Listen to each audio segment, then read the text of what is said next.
사람이 무엇을 보며 사는가는 대단히 중요합니다.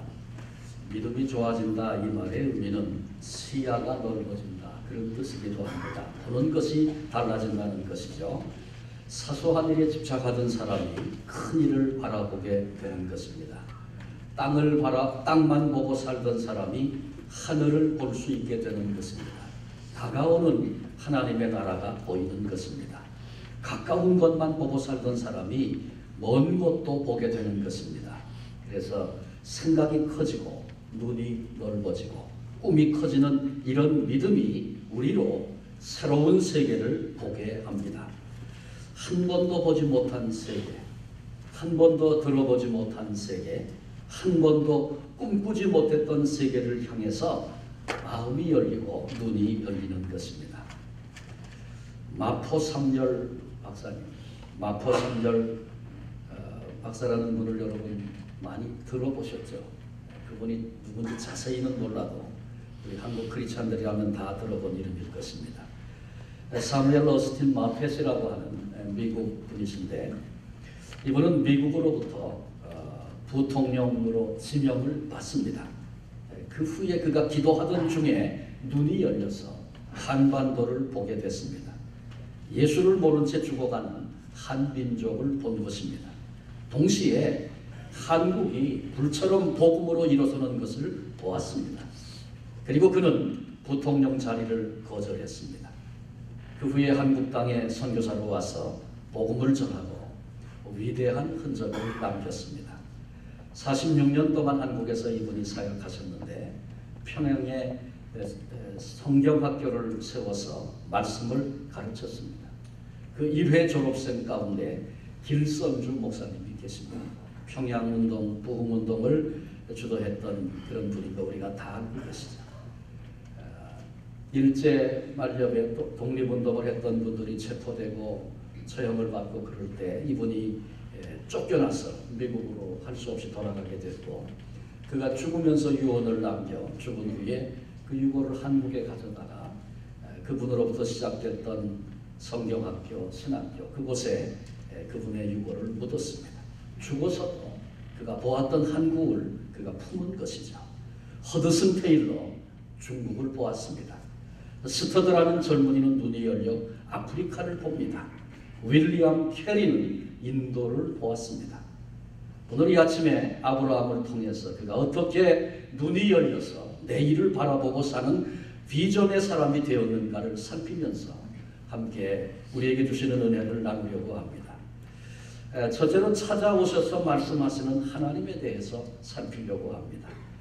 아브라함이 눈이 열리고 미래를 보고 꿈을 꾸게 된 것은 먼저 찾아오신 하나님의 말씀으로부터 시작됩니다. 14절에 롯이 아브라함을 떠난 후에 여호와께서 아브라함에게 이르시되 이 이야기가 롯이 아브라함을 떠난 후로부터 시작이 됩니다. 롯이 떠난 아브라함의 마음 여러분 혹시 생각해 보신 적이 있습니까? 아브라함에게 있어서 롯의 존재는 조카 정도가 아니었습니다. 자식과 마찬가지였습니다. 자식 없는 어른들이 조카라도 자녀처럼 생각하는 것을 저는 살아오면서 주변에서 많이 보았습니다. 아브라함에게 그런 마음이 있었다 생각이 됩니다.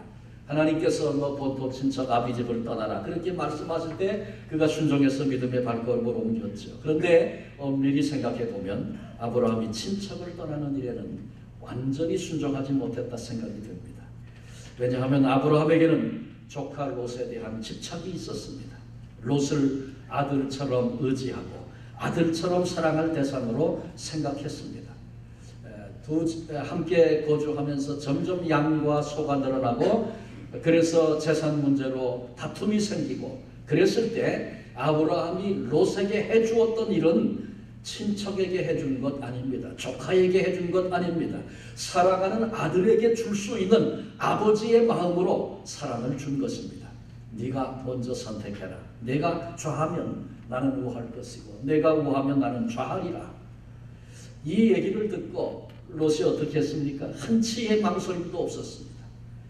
좋아 보이는 땅 이것이 내가 성공할 수 있는 기회라 여기며 푸른 들을 쫓아서 망설임 없이 떠나버렸습니다.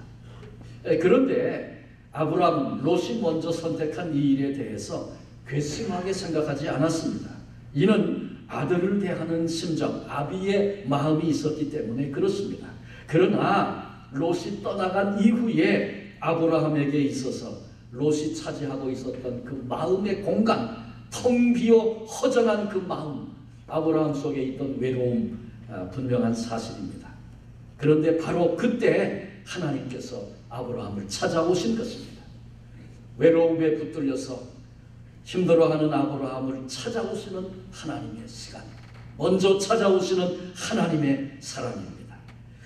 위대한 과학자였던 아인슈타인도 사람들에게 존경을 받고 널리 인정을 받고 있을 때 뜻밖의 고백을 합니다. 이상한 일이다. 세상 사람들이 모두 다 나를 알아주는데도 나는 사무치게 외롭다. 내면의 끝을 끄집어낸 그의 진정한 고백이었다 생각이 됩니다. 인간은 누구라도 이 땅을 살아가면서 외로움을 벗어날 수 없습니다. 오래전 숭수대교가 무너질 때 죽은 딸을 잊기 위해서 몸부림을 치던 한 아버지가 7년 만에 자살을 한 사건이 있었습니다. 무엇을 의미합니까? 외로움을 극복하지 못하면 삶의 의욕을 잃어버리게도 되고 죽음으로 우리 인생을 몰고 갈 수도 있다는 비극적인 사실입니다. 외로움은 우리의 용기를 빼앗아 버립니다. 외로움은 우리 인생을 어둡게 만들어 버립니다. 외로움에 깊이 붙들리면 무엇이 옳은지 그른지, 무엇이 좋고 나쁜지, 무엇을 먼저 하고 무엇을 나중에 해야 하는지 판단력을 잃어버리게 됩니다. 한마디로 우리의 인생을 방황하게 만드는 것이 내면의 외로움이라는 것이죠. 그런데 아브라함이 이 같은 외로움을 깊이 느끼고 있을 바로 그때에 하나님이 친히 그를 찾아오셨다는 것입니다. 놀라운 은혜가 아닐 수 없습니다. 그렇습니다. 우리를 외로움에서 건져주시고 위로하시는 분 여호와 하나님이십니다. 성경에 나오는 위대한 인물, 또 교회사에 등장하는 뛰어난 믿음의 사람들, 그들이 처음부터 특별한 인생을 살았던 것은 아닙니다. 그들에게도 예외 없이 삶 가운데 찾아오는 외로움들이 있었습니다. 자녀가 죽는 아픔도, 사랑하는 사람을 먼저 떠나보내야 하는 고독한 삶도 있었습니다. 여러 가지 일들로 낙심하고 절망하고 주저앉고 싶었던 순간도 수없이 많이 있었습니다. 때로는 모함을 당하기도 합니다. 생명처럼 여기던 것을 잃어버리는 갖은 인생의 고초와 고난을 겪기도 합니다. 그런데 그와 같은 때에 그들의 삶 속에 찾아오신 우리 주님을 만나게 되고 새로운 힘을 얻게 된 것입니다. 그리고 새로운 인생의 길을 걷게 된 것입니다. 그러므로 외로운 중에 있는 인생을 하나님이 찾아오신다는 이 엄청난 사실은 축복 중에 축복이요, 은혜 중에 은혜가 아닐 수 없습니다. 여러분, 재산이 많다는 것이 복입니까? 그럴 수 있습니다. 권세가 있다는 것이 복입니까? 얼마든지 그럴 수 있습니다. 그러나 권세가 있어도, 재물이 있어도 자기에게 찾아오는 외로움, 두려움, 이런 것들을 극복할 힘이 없는 사람이라면 권세가 아무런 도움이 되지 않습니다. 돈이 아무런 소용이 없는 그런 순간을 만나게 되고야 말겠습니다. 사랑하는 성도 여러분, 내 내면에 외로움이 있으십니까? 남들이 알지 못하는 나만의 눈물을 갖고 계신 분이 계십니까? 인생에 있어서 내가 홀로 되었다, 그렇게 느껴지는 외로움의 순간이 바로 주님이 나를 찾아오시는 가장 좋은 때임을 깨닫고 아브라함처럼 찾아오시는 하나님을 만나는 복을 누리시는 귀한 성도들이 되시기를 바랍니다. 두 번째로 동서남북을 바라보라는 주님의 명령입니다. 하나님이 아브라함을 찾아오셔서 계획과 비전을 일깨워 주시고 보여주십니다. 너는 눈을 들어서 너 있는 곳에서 동서남북 모든 것을 바라봐라. 보이는 땅 내가 너와 그리고 네 자손에게 줄 것인데 그것이 영원히 이르게 될 것이다. 내가 네 자손을 땅에 티끌같이 할 것이다. 사람이 만일 티끌을 셀 수 있냐 그러면 내 후손도 세리라. 무슨 말입니까? 어찌 티끌을 셀 수 있겠는가? 내 자녀가, 내 후손들이 셀 수 없이 될 것이다. 하나님이 그렇게 말씀하셨습니다. 여러분, 아브라함이 지금 서 있는 자리가 어디입니까? 바로 롯이 떠나버린 외로움의 자리입니다. 롯이 버리고 떠난 이런 땅 정도는 나한테는 필요도 없어요. 그리고 훌쩍 떠나버린 적박한 황무지 지금 거기 버티고 서 있습니다. 그러나 하나님은 내가 서 있는 자리, 내가 지금 느끼는 외로움, 척박함, 그것이 내 인생의 전부가 아니라고 말씀하고 계십니다. 아브라함이 뼈저리게 느끼는 외로움, 서 있는 척박한 땅, 현실입니다. 사실입니다. 그러나 그 너머에 하나님께서 아브라함을 위해서 숨겨놓으신 계획과 놀라운 꿈과 비전이 있다고 하나님이 아브라함에게 말씀하시는 것입니다. 본문에 보니까 내가 주리니, 내가 하리니, 내가 네게 주리니, 거의 같은 의미의 말씀을 3번씩이나 반복해서 하나님이 말씀하셨어요. 이 표현은 하나님이 주신 이 꿈을 반드시 이루시겠다라고 하는 하나님의 강력한 의지의 표현을 이런 말씀을 통해서 나타내고 계신 것입니다. 그건 구체적으로 무엇입니까? 아까 이미 살폈던 것처럼, 읽었던 것처럼 자손들이 땅의 티끌처럼 많아지겠다. 그리고 내가 보는 모든 그 땅을 너 아브라함 그리고 내 후손들에게 주겠다고 하는 하나님의 말씀입니다. 근데 이 말씀은 불가능한 일입니다. 현실의 눈으로 보면 이해조차 되지 않는 말씀입니다. 지금 현실 외로움에 붙잡혀서 힘들어하고 어쩔 줄 몰라하고 아무것도 보이지 않습니다. 그런데 바로 그때 하나님께서 하나님의 방법으로 꿈과 비전을 아브라함에게 보여주신 것입니다. 12절에 보면 이런 말씀이 나와요. 롯이 평지 성읍에 머물렀는데 그 장막을 옮겨서 마침내 소돔까지 이르렀다. 장막을 옮겼다, 소돔까지 이르렀다. 그런 말씀이 나와요. 18절에도 보면 이번엔 아브라함이 장막을 옮깁니다. 그런데 헤브론에 있는 마므레 산속의 수풀에 이르러 거기 거주하면서 거기서 여호와를 위해서 단을 쌓았다. 두 구절의 말씀을 주목해 보면 롯이 장막을 옮기고 아브라함이 장막을 옮기고 장막을 옮겼다. 껍데기 모양 그가 했던 행동, 그의 삶의 방식, 외형은 똑같습니다. 그런데 거기에 이르게 된 과정은 다릅니다. 롯은 눈을 들어서 온 땅을 바라보면서 요단지역, 야 여기다 내가 성공할 수 있는 것이 마치 여호와의 동산 같구나, 애굽 땅과 흡사하구나 망설일 필요가 없었습니다. 그래서 그 땅을 선택하고 그리고 이주해 갔습니다. 아브라함은 눈을 들어서 동서남북을 바라봤습니다.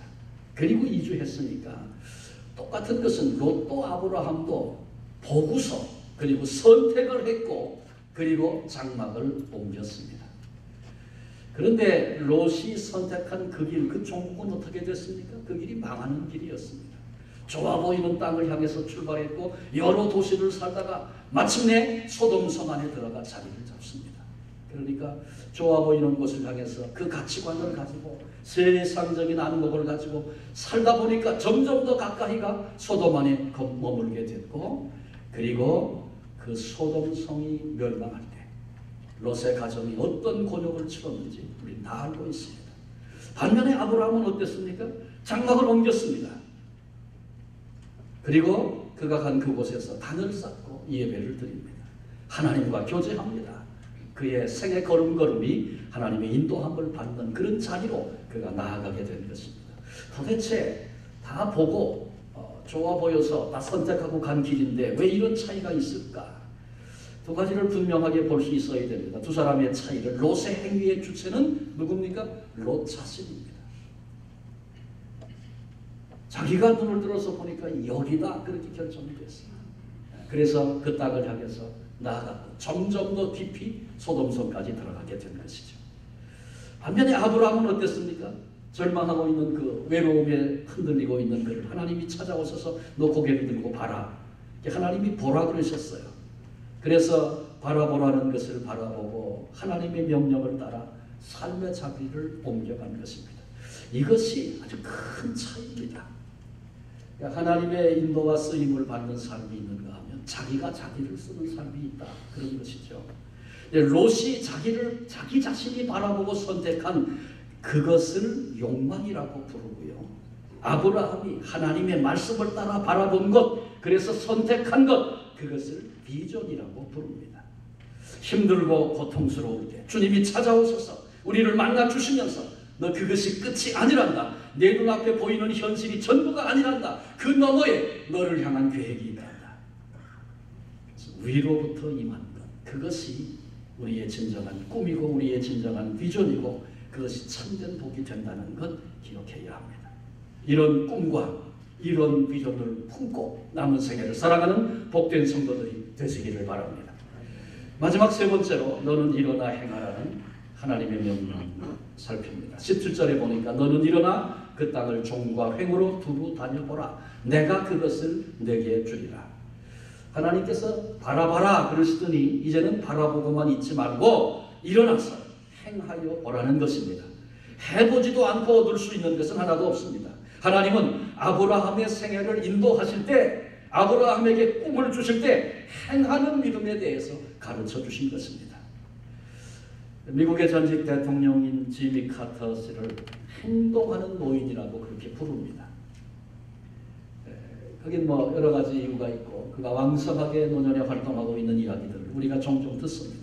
그런데 이 지미 카터가 했던 이야기가 있어요. 무슨 말을 했냐면 신앙은 명사가 아니고 동사입니다. 그렇게 말했습니다. 당연히 신앙은 명사죠. 그런데 언어의 그 품격으로 말하지 않고 신앙은 동사다. 움직이는 거다. 행동하는 거다. 영적으로 그렇게 그는 풀어서 설명했습니다.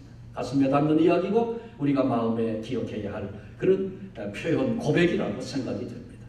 하나님께로부터 비전을 받은 사람들이 이 땅에 많습니다. 그러나 비전을 받았지만 행하지 않았기 때문에 그 비전을, 그 놀라운 비전을 소멸하는 사람들이 얼마든지 있습니다. 일어나 행할 때, 일어나 행할 때 비로소 말씀하신 대로 이루시는 하나님의 역사를 경험하게 됩니다. 윌리엄 윌버퍼스라는 사람이 있습니다. 이 사람은 27살에 이미 영국에서 아주 유능한 정치인으로 알려졌던 사람입니다. 그런데 그에게는 알 수 없는 내면의 방황이 있었습니다. 그래서 혼란과 고통이 찾아오면 무척 힘들어했습니다. 그런데 어느 날 주님께서 그의 방황 속에 찾아오셨습니다.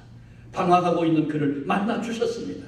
그리고 아브라함에게 마치 그러하셨듯이 주님께서 그에게 비전을 보여주셨습니다. 1787년 10월 28일 그가 주님을 만나고 나서 일기장에다가 그런 기록을 남겼습니다. 전능하신 하나님이 나로 일평생 이루어야 할 두 가지 사명, 꿈과 비전을 내게 주셨습니다.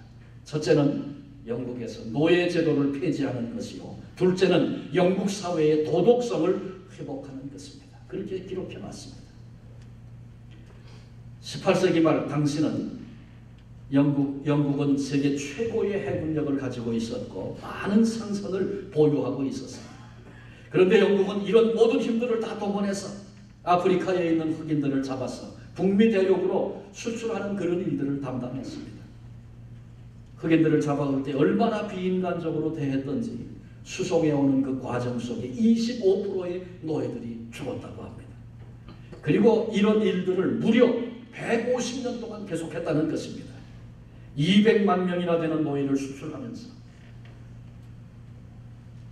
노예 수송비로 이득을 봤는데 영국 국가 수입원의 3분의 1을 차지했다고 하는 기록을 봅니다. 얼마나 큰 비중이었는가 봅니다. 한 나라, 당시에 엄청났던 그 영국의 국가 수입원의 3분의 1이 노예 때문에 얻어지는 것이었습니다. 그래서 영국 국민들 어느 누구도 노예 수출에 대해서 이의를 제기하는 사람 없었습니다. 영국 국민이 마시는 물, 영국 국민이 먹는 빵 속에 노예를 판 돈이 들어있었기 때문에 그렇습니다. 그러나 하나님의 비전을 보았던 윌버퍼스는 매국노라는 말을 들었습니다. 그럼에도 그는 영국 국회 안에서 대논쟁을 벌이기 시작합니다. 그는 무려 150번이나 국회 논쟁을 벌이면서 역설을 했습니다. 영국이 진정한 위대한 나라가 되고자 한다면 하나님의 법을 지켜야 합니다. 그런데 노예제도는 하나님이 싫어하는 일입니다. 기독교 국가를 자처하는 영국이 황금의 눈이 어두워서 노예제도를 용인하고 있다니 이러고도 오래 살아남은 제국은 역사에 없었습니다. 잃어버린 도덕성을 회복해야 한다고 외쳤습니다. 그는 갖가지 중상모략과 암살의 대상이 되기도 했습니다. 그러나 역시 가장 어려운 싸움은 자신과의 싸움이었다고 고백합니다. 내가 이런 일을 한다고 영국이 변하겠는가? 나 혼자의 힘으로 이것이 가능한 일인가? 그는 끊임없이 자기 속에 다가오는 좌절과 절망 속에서도 자기를 향한 하나님의 비전을 바라보고 날마다 하나님 앞에 엎드렸습니다. 결국은 그가 하나님의 주신 비전을 보고 뜻을 세운 지 46년 만인 1833년 7월 27일 영국 국회는 노예 제도를 영원히 폐지한다고 선언을 하게 됩니다. 영국인들의 잘못된 사상, 생각을 고쳐서 영국 사회를 개혁한 것입니다. 그는 이 법이 통과되고 난 뒤 3일 후에 세상을 떠납니다. 그가 죽기 전에 이렇게 하나님께 감사의 기도를 드렸다고 합니다. 하나님, 나에게 보여주셨던 꿈과 비전을 내 눈으로 사실로 보게 하셔서 감사합니다. 오늘날에도 영국 사람들은 윌버포스를 영국의 양심이라고 그렇게 부릅니다. 하나님이 주신 꿈을 붙잡고 일어나 행하면 그 꿈을 주신 하나님께서 반드시 그 꿈을 이루어 주시는 것입니다. 우리 모두는 어려운 시대를 살아가고 있습니다. 남모를 외로움이 우리 앞을 가로막기도 합니다. 그러나 바로 그 자리에서 하나님이 주신 비전을 붙잡고 위대한 인생의 항해를 시작했던 아브라함처럼 우리도 하나님의 음성을 들어야 합니다. 하나님이 주신 비전을 볼 수 있어야 합니다. 각각 자신에게 질문해 봐야 합니다. 오늘 나에게는 어떤 비전이 있는가? 많은 것을 소유하고 오늘 편안하다 그렇게 말할지라도 가슴 속에 비전이 없다면 희망이 없습니다. 고난 한가운데서 붙잡았던 비전마다 상실하고 놓치게 된다면 이런 비극이 어디 있겠습니까? 현실이 나를 끌고 가도록 버려두는 인생은 어리석은 인생입니다. 하나님이 주신 그 비전이 나를 끌고 가도록 해야 합니다. 오늘 설교 제목입니다. 본문의 한 귀절이기도 합니다. 너는 일어나. 너는 일어나. 하나님의 명령입니다. 내게 있어서 일어나야 할 곳은 어디입니까? 오늘 주신 하나님의 말씀을 듣고 다시 일어나는 복된 성도들 한 분 한 분 되어지시기를 주님의 이름으로 축원합니다. 기도하시겠습니다. 하나님 감사합니다. 풍랑과 바람이 이는 광야 같은 인생을 살지만 달려나와 그 이름을 부르며 예배할 하나님, 구주 예수 그리스도가 우리에게 계신 것 얼마나 감사한지요.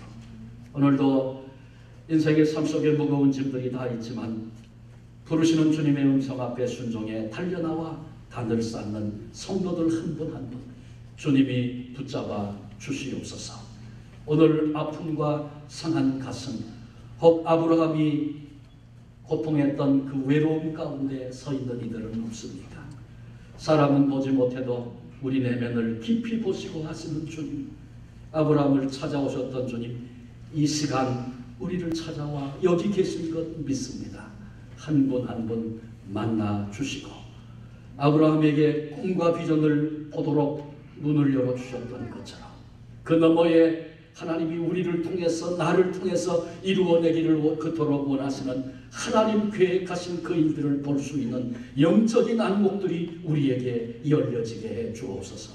그래서 주저앉아 머물러 있는 자가 아니라 주의 명령을 쫓아 일어나서 주님 행하라 하신 그 일을 행하며 오늘을 살아갈 수 있는 믿음의 장부들, 하나님의 사람들 다 되게 해 주옵소서.